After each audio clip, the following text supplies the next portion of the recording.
आलू की बेल थी। ये इसका ये देखें बीज जो लगाया था, ये मैं दिखाऊं 2 3 4 5 6 7 8 9 10 11 12 13 14 15 16 17 18।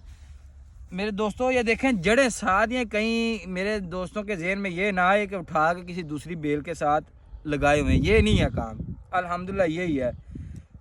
20 21 22 23 24 25 26 27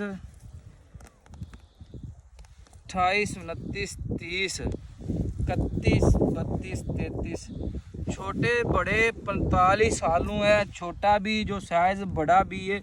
45 आलू एक बेल से अल्हम्दुलिल्लाह निकले हैं। ये देख लें, खुद अंदाज़ा लगा लें ये एवरेज कितनी आएगी।